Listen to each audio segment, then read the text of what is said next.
Today, we honor the life of a man whose music changed the course of rock history, whose spirit resonated through generations, and whose influence will endure for centuries.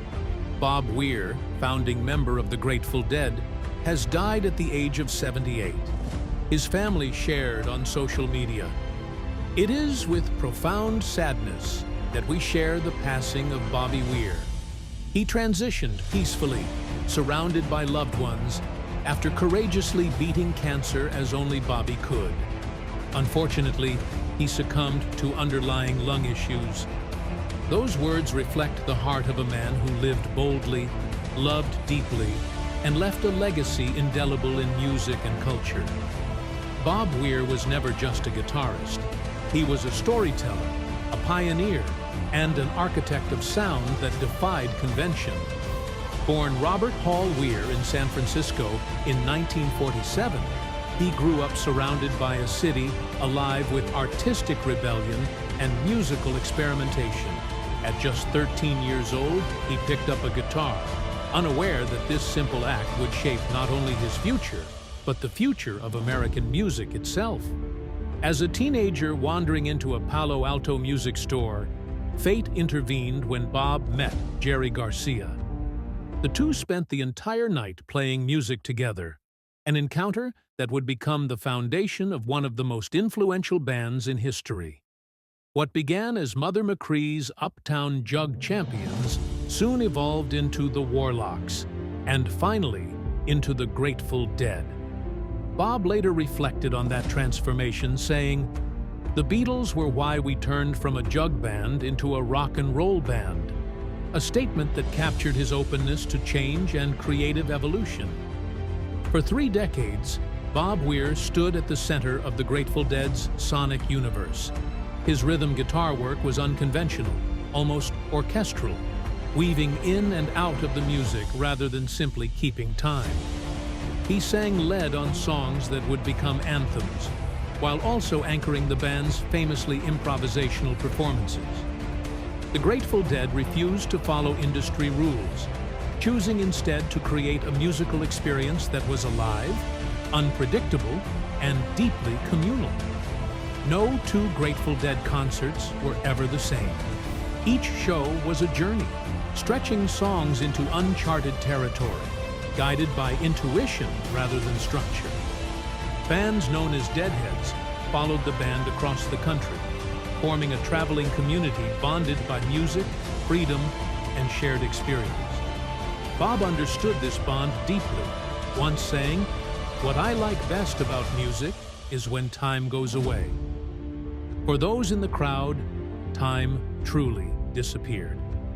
Bob's playing style was so distinct that even his closest collaborators struggled to compare it to anyone else. Jerry Garcia once remarked that Bob's guitar work had almost no clear influences, a rare originality that helped define the Grateful Dead's sound. Together, the band blended blues, folk, jazz, country, and psychedelia into something entirely new, creating a musical language that spoke to exploration, curiosity, and connection. Off-stage, Bob lived a life shaped by constant motion, endless touring, and the physical toll of decades on the road. He witnessed triumphs and devastating losses, including the deaths of bandmates who shaped the Dead's mythology.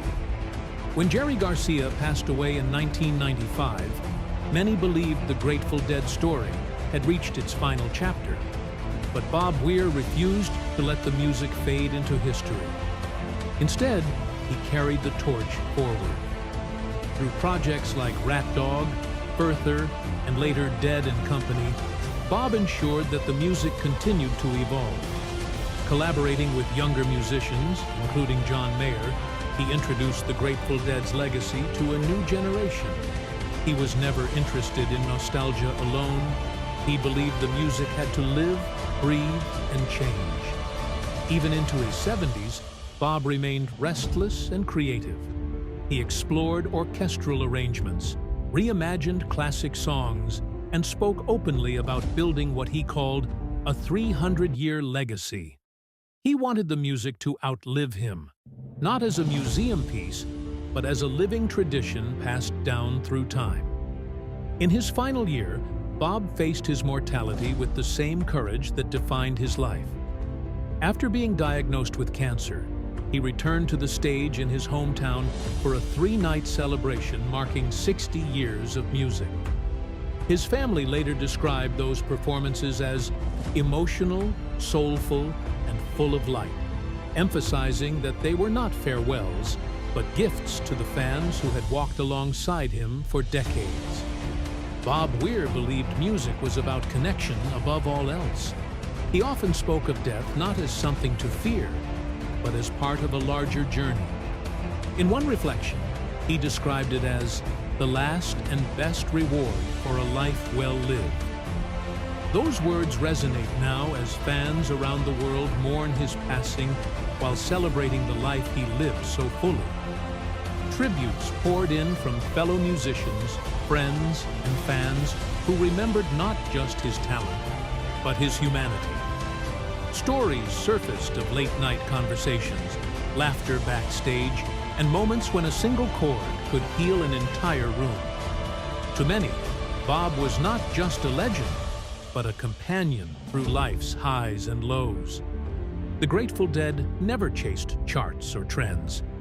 They built their own world, one rooted in trust, freedom, and experimentation. Bob Weir embodied that philosophy to the very end. His music encouraged people to listen deeply, to stay present, and to embrace the unknown. Today, Bob Weir may no longer walk onto the stage, but his presence remains everywhere the music plays.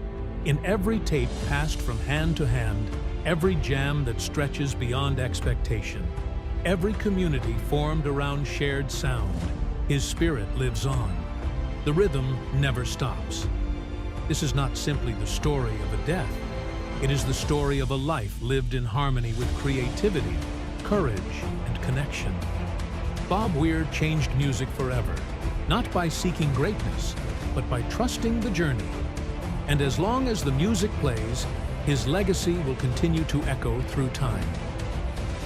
Kindly subscribe to CelebScope TV for thoughtful, respectful deep dives into legendary voices, iconic artists, and the moments that shape music history.